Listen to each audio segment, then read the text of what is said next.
Welcome to Randy's Old Time Radio Shows. Tonight, step into the world of Suspense, a series that mastered the art of keeping listeners guessing. From unexpected twists to chilling revelations, these stories have captivated audiences for decades. Keep your ears sharp and your senses alert.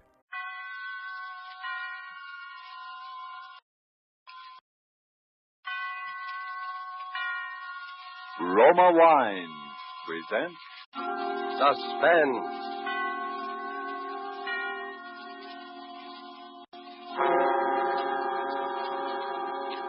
Roma Wines, made in California for enjoyment throughout the world. Salud. Your health, senor. Roma Wines toast the world. The wine for your table is Roma Wine, made in California for enjoyment throughout the world. This is the man in black, here for the Roma Wine Company of Fresno, California, to introduce this weekly half hour of Suspense. Tonight in Hollywood, Roma Wines bring you a distinguished all-feminine cast of stars headed by Margot, Miss Elsa Lanchester, and Miss Janet Beecher. The suspense play which stars these ladies, and which is produced and directed by William Spear, is called Finishing School. Despite the absence of male participants in Ethel Lena White's story, we can promise you there is nothing dainty about the proceedings. And so, with Finishing School, and with the performances, in the order of their appearance, of Margot as Caroline Watts, of Janet Beecher as Melody, and of Elsa Lanchester as Dean Sterling, Roma Wines again hope to keep you in suspense.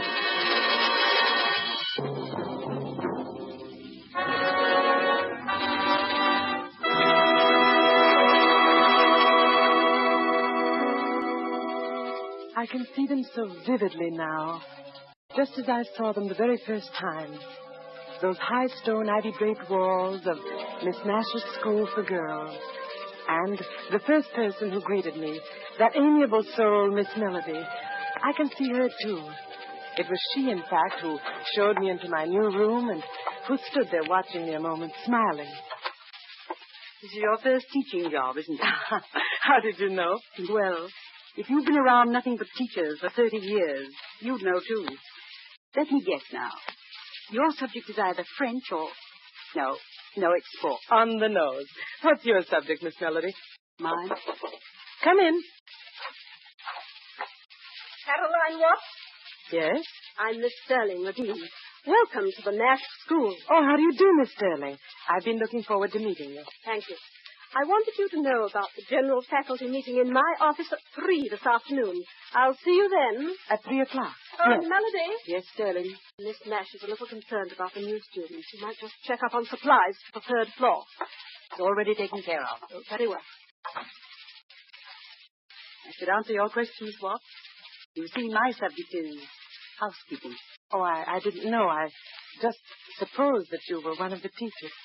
I was, up until a year ago, when Miss Penelope passed away. Oh, yes, that was Mr. Nash's sister. No changes like that are inevitable, I suppose. As inevitable as, well, that ugly rumor. Ugly rumor? About Miss Penelope's death. But I hadn't heard any rumor or anything about her death. Oh, then I'm sorry, Miss Watts. I assumed you were that familiar with the school. What was the rumor, Miss Melody? Oh, it was nothing really, not even worth repeating. But I imagine Wait, Miss Melody. Look, I'll hear about it sooner or later. Well, it was just a silly, stupid tale. But somehow it got around that Miss Nash's sister had been frightened to death.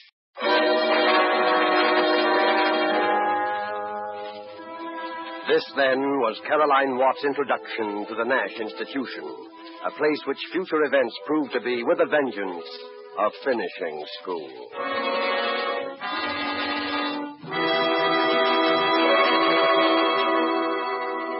Thus, the prologue for tonight's tale of Suspense. The narrative will be resumed in a moment.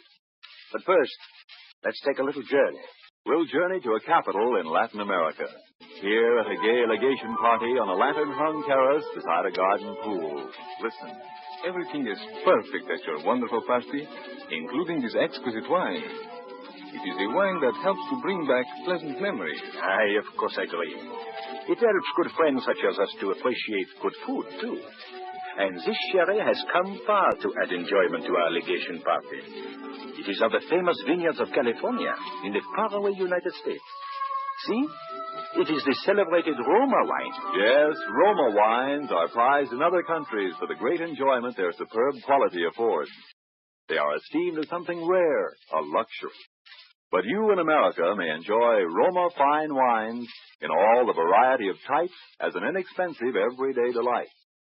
So trifling in cost are these fine Roma wines here in America that you can be a most generous host, offering to each of your guests his or her favorite. A delicious, tangy California sherry, a fine California claret or burgundy, or a heavier, sweeter California port. You'll be delighted to learn from your dealer at what small cost you can get an assortment of several types, permitting you now to boast of your private wine cellar. Ask for Roma, R-O-M-A, America's largest selling wine. Roma wine, made in California for enjoyment throughout the world. And now it is with pleasure that Roma Wines bring back to our soundstage Margot, Elsa Lanchester, and Janet Beecher in Finishing School, a tale well calculated to keep you in suspense.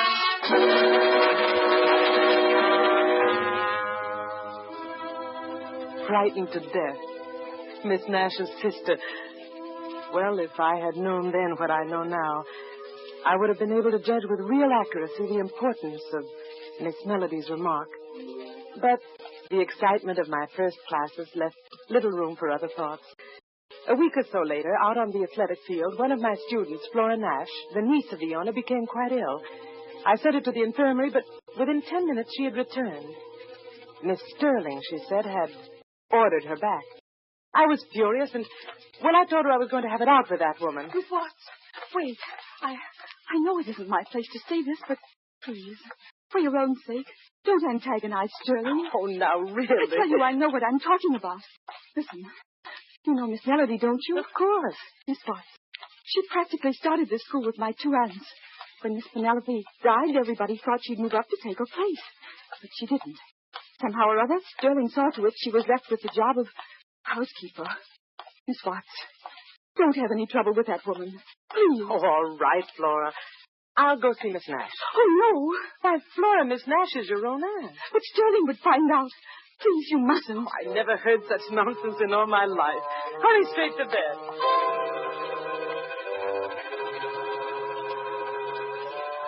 I went to the top floor of my building and entered the small waiting room of Miss Nash's quarters. It was empty, but just opposite was the door to the private apartment, almost halfway open, and I walked over to it, ready to announce myself. Then I stopped, dead still. Penelope. For it was then that I heard Are you there, Miss Sterling's Penelope? voice. We're almost in touch. Yes, I hear her now. Very faint, but nearer. Nearer. It was an incredible sight. Miss Penelope. Seated at a table wholly unlike the elderly but austere white-haired lady I'd seen before was Miss Nash. Her eyes were closed, and swaying gently, she seemed utterly transfixed as she listened to Dean Sterling's low murmur. We're here, Miss Penelope. We're waiting. Yes. Speak to her, Miss Nash. Speak to her now. Oh, all right. Can you hear us, Penelope? Miss Sterling says you have predicted some tragic accident for another of our loved ones. And then Sterling turned toward me. What are you doing here? I'm sorry. I wanted to speak This is with not Miss the Nash. time or the place for that. What is it? Miss what? Miss Nash, it's about your niece. I'm familiar with this matter about Flora, Miss Nash, and at the moment I don't want you to be disturbed by anything so trivial. Trivial? But I don't happen to call Flora. it trivial, Miss Sterling. Flora was ill today. Why did you send her back to the field? Because she was no more ill than you are. She was simply up to her old trick, playing on the sympathy of a new teacher. Come, we'll talk about this outside. No, Miss Nash, your niece... Miss Sterling. She'll handle it. Miss Sterling knows best. Yes, Miss Nash. Good night. Good night. If you'll just step out here. No. Miss Sterling, you evidently don't realize that Flora Nash suffers from a slight heart condition. It's entered on her card. I'm sure it is, because I entered it. I'm a very competent judge of her state of health, Miss Watts, for the simple reason that I happen to be a registered nurse. Can you say the same? Well, no, After this, please be assured that I don't make a practice of deliberately murdering my students, especially the niece of my employer. I'm very sorry, Miss Sterling. Very well, Miss Watts. That will be all. But it wasn't all. I was bewildered, even alarmed, I suppose, at the recollection of that voice calling out, Miss Penelope. And I went to the one person that I felt must be told. For quite a while, the housekeeper said nothing, then she motioned me to a chair. You might as well know this, Miss Watts. Sterling, you see, has deluded Miss Nash into believing she can actually hear Miss Nash's sister. She then reports, relays, messages, which are supposed to come from Miss Penelope. But, Melody, I'm afraid I don't understand. My dear, these messages direct Miss Nash to delegate more and more power to Sterling. That's her grip on Miss Nash. That's the instrument she's using to get the whole school away from her. I can't understand. Miss Melody, how could she ever delude Miss Nash that way? The head of a school and intelligent... Also an old, grief-stricken woman, Miss Watts. More important, she's a woman who's been thoroughly sold on Sterling's clairvoyant power. You see, Sterling's made quite a number of predictions, and always they've come true. They've come true? Because she makes them come true. Miss Watts, there's a reason why I've told you this. I have the feeling that rather soon there'll be another prediction, and somehow, some way, it mustn't be allowed to come true. I want your help. Miss Melody, what could we do? Yes? Sterling. What? I'm perfectly aware that you regard me as a very ominous creature, a sort of Lady Macbeth. And no doubt your special charge, Flora Nash, shares the same view. So, bring her along when you come to my cottage tonight. Your cottage? Yes, there'll be some other girls. I'm having a little party. Well, I hadn't... What's the matter? Don't you want to? What? Oh, yes. Yes, of course I do, Miss Sterling. I'd love to come, thank you. Good. And you can come too, Melody. 8 o'clock sharp.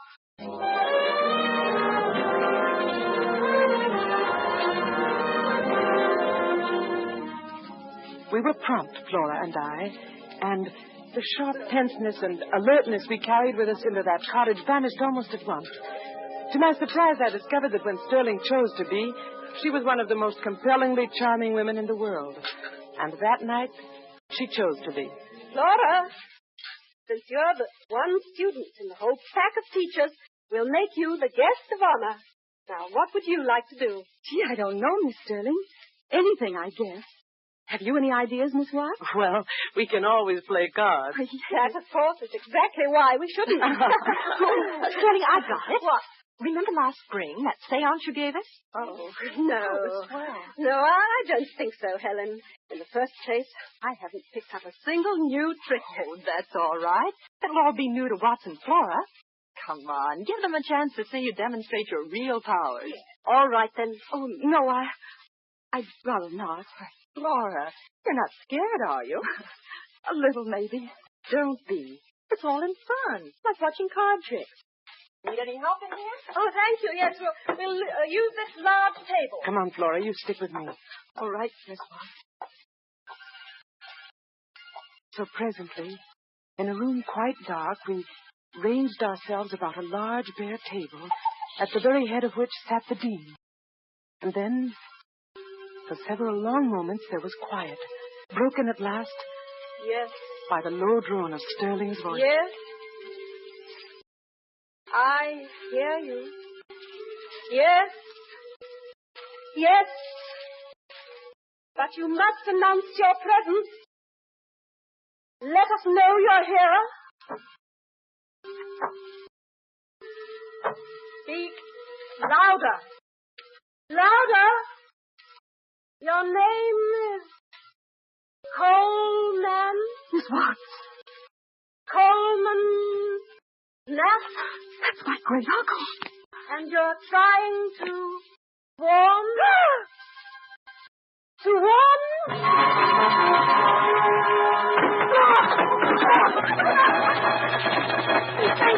He's fainted. Turn on the lights quickly. It's her heart. Get the doctor quick. Call in somebody. The phone's in the bedroom. And Helen. Yes? I want some digitalis. You'll find it in the medicine chest in the infirmary. Here are the keys and hurry. Hurry back, Sterling. Here, Watts. Yeah, let's pick her up. We'll put her on the sofa. That's it. Must have been frightened. Yes. Frightened nearly to death. There. Miss Sterling, you did this deliberately. Deliberately? You knew that girl's heart condition. Why, Watts, you can't anticipate a thing like that. I was simply going to tease her, warn her not to fake any more illness. Yes, well, you see how she's faking this one. You planned this, Miss Sterling. The party, having her here, finding out her uncle's name. I happen to know her uncle's name. It was a joke, a game. Everybody knows that. A game. Coming to you tell these women it was a game, but will you tell that to Miss Nash? You don't know what you're saying. Oh, yes, she does. You show Miss Nash the proof of another successful prediction. Melody. You will have her completely at your mercy. Flora's the only remaining heir to the school. The only person who stands in your way. Caroline, don't leave. Oh, it's all right, Flora. I'm only going to get my coat. We'll be right back. Please, don't worry about us, hey? Come along, Miss Melody.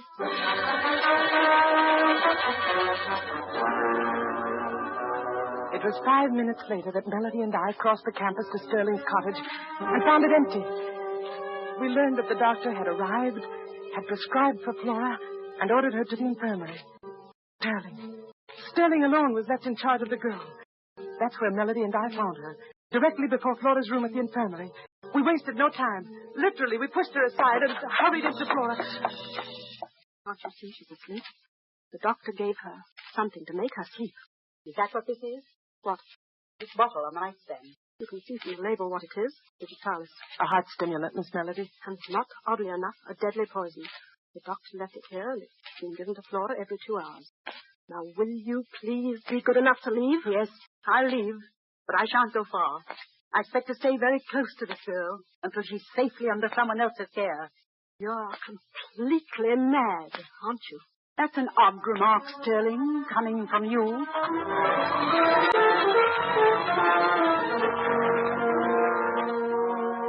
We maintained a watching post not far from the room. And from there, first Melody, then I made regular trips to the bedside. Flora was better. There was no doubt of that. And so at last I dropped off to sleep. A sleep that lasted for an hour or more. For dawn was filtering into the long infirmary corridor when I awoke. Suddenly, Melody was shaking me. Caroline, it's happened. What do you say? Caroline, it's happened. What are you saying? She's dead. Flora's dead.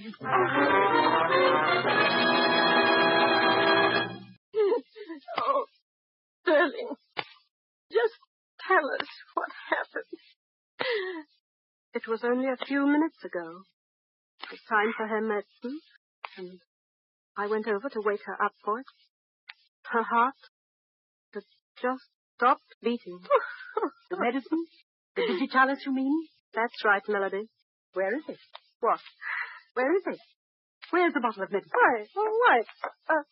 Used to be on that nightstand there. But it isn't now. Where is it, Sterling? What have you done with it? I don't know. Let's see. Under the bed. It might have rolled under... But it didn't. Nor under the chest of drawers either. Perhaps we should look out of the window. Maybe Sterling decided not to give her any medicine at all. Miss Melody, this medicine chest, it's locked. Locked? Yes, do you happen to know where the key is? One of a housekeeper's major duties. See if this will work, Caroline. Being keeper of the keys. It works. Melody! Miss Nash, look! What is it? It's Sterling's bottle of medicine. Unopened. Unopened and unused. I was right, Sterling. You just sat there and watched her die. That's not true. Helen, you saw me give Flora some medicine early tonight, right after the doctor left. Helen, you remember that, don't you? It looked like a different bottle, Sterling. A different bottle, yes. And I can guess what was in it. A sleeping draught. That's what you gave us, Sterling. You knew that even a slight overdose would stop a weakened heart. All right, Sterling. We found one bottle. The one that would have saved Flora's life. Where's the one that took it? You should know that, Melody. What? You should know where that bottle is, because you took it out of this room just a little while ago when I was calling Miss Nash. You are insane. What's more, you brought it into this room tonight in one of your countless visits. You brought in a bottle of heavy sleeping draught and exchanged it for digitalis. You were hoping I couldn't tell the difference and that I'd give that to Flora instead of the heart stimulant. And that's what I did. You did it all right, but without any help. Sterling, just how, for example, could I produce a bottle of sleeping draught so exactly like the digitalis that you couldn't tell the difference? You had a whole medicine chest to work with. That's how you did it, and that's how I knew you did it. Helen? Yes, Sterling. I know what you're thinking. It just came to me. Go on. When we were at the cottage, when you sent me over here for the bottle of digitalis. That's it. There wasn't any. There wasn't any in that chest. Of course not. Sterling didn't put it there until tonight. Well, that's not the point, Melody. She couldn't have put it there at all, because she had no way to get into the chest. You see, when Sterling sent me over here, she gave me her keys. Well, I forgot to give them back to her. Here they are. I still have them. In other words, Melody, you were the only one who could have put the digitalis bottle there in the chest. Very true what you said before. One of a housekeeper's major duties is being keeper of the keys. Miss Melody, that isn't true, is it? Miss Melody, it isn't true. No, of course it isn't. Don't listen to them, Caroline. No, Caroline, don't listen to us. Listen to Melody. Let her keep drugging you with lies until you see everything she wants you to see and hear everything she wants you to hear. That's what she did to Flora, you know. She flooded that poor girl's imagination with absolute terror. And then she killed her. I didn't kill her. Why should I? Why would I want to? Why? So you could get Flora out of your way. So you could accuse me of killing her and get me out of your way, too. So you could have a clear path to Miss Nash. Well, Melody, your plan backfired. You're not getting me out of the school. Helen, what? Go phone the police. I'll never leave. Do you hear that? I'll never leave. Never. Oh, yes, you will, Melody. Yes, you will.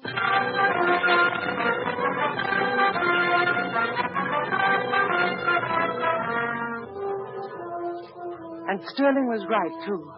For within the month, Melody was an inmate of a quite different kind of institution than the Nash School. Life settled down then into a state of normalcy that lasted through the rest of the year. Lasted, in fact, up to just 4 hours ago, when I was crossing the grounds toward the main gate. All of the teachers had gone into town, and I was on my way to join them. When I saw it there on the grass, a tiny object, glistening dully in the late afternoon sun. What made me pick it up, I don't know. But when I did, it was as though a rocket exploded in my brain. It was a small empty bottle, and its label bore the slightly faded letters of the word digitalis. Then in the next instant... Find something? Sterling! Yes, I found something, Sterling. This bottle labeled digitalis. You know, I bet anything in the world a good chemist can find traces of a sleeping drug in it. You mean? Then you found it. Melody's bottle. Melody's bottle? My guess is that Melody's bottle, as you put it, never will be found because it never existed except in your mind. What? I picked this bottle up right here, Sterling, right where I'm standing, just 3 feet from the trash bin behind your cottage. That was careless of me, wasn't it? You used this bottle. You used it to get Flora Nash out of your way, to kill her and make good on your warning. You're taking it to the police, I suppose. I want to see if they can find your fingerprints on it, Sterling. Yes, I'm going to take it to the police as fast as I can get there. Certainly, Watson. And the best of luck.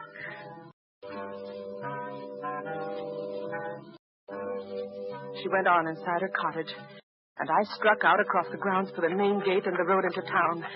I reached the gate just in time to hear the school caretaker hang it shut.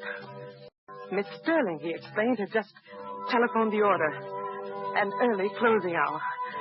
I remembered the service driveway then, the other passageway through those high stone walls which encompassed the grounds, and I found that it, too, was was locked. I was a prisoner. And then it was right then that the solution came to me. I should have thought of it before. Miss Nash herself was in those grounds, right on the top floor of my own building. I would take the bottle to her. I would show her the proof. I flew up the stairs, down the corridor, entered her small waiting room, and then stopped. Just beyond me, through the open doorway of the darkened suite, was Sterling and Miss Nash. Tragedy. Before this school year ends. That's the warning I hear. Warning? From Flora, did you say? From my niece? From your niece. Oh. She says there will be more tragedy. Oh, no. Before this school year ends. Tragedy. Oh, one more. One more woman here.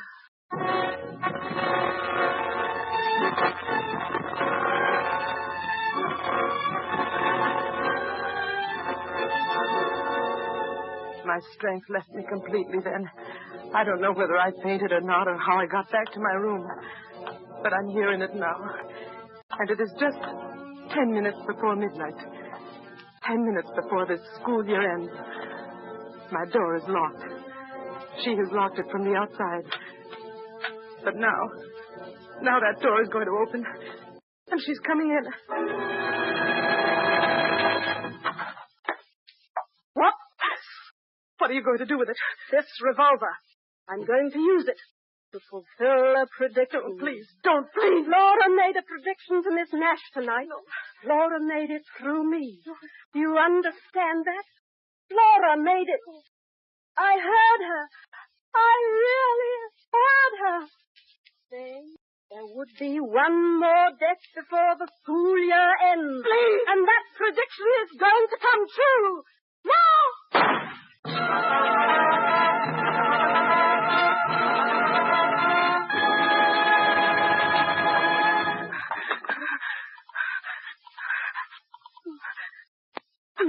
Hello, the police station.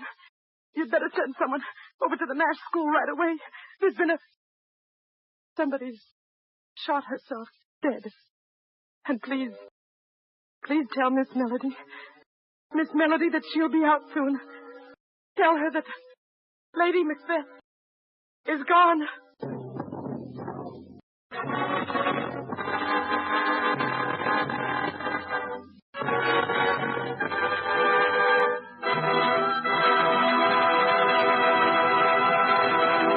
And so closes Finishing School, starring Margot, Elsa Lanchester, and Janet Beecher. Tonight's tale of Suspense. Before we tell you about our star and story for next week, a word about an American anniversary of 173 years this week. Still standing in California is a little winery founded in 1771. Settlers from foreign countries discovered early that California vineyards were among the world's finest. That in the rare combination of climate and soil which produces perfect wine grapes, California surpasses some of the most famous Old World vineyards. Take Roma California Sherry or Port. They are magnificent wines, truly delightful. Yet, like all Roma wines, priced astonishingly low, because you pay no duty, no costly shipping charges. Toast the new year with Roma wine, America's largest selling wine. And let us hope that next New Year's we'll all be together, our sons and daughters, our husbands and fathers, in a world at peace. We help make this more certain with the war bonds and stamps we buy. So for 1944, increase your purchases of United States war bonds.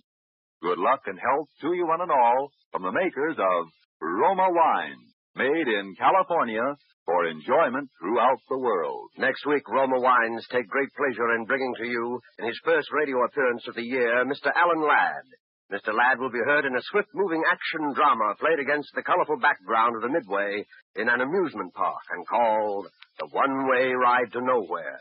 Don't forget then, next Thursday, same time, for Alan Ladd in Suspense. Presented by Roma Wine, R-O-M-A, made in California for enjoyment throughout the world. This is the Columbia Broadcasting System.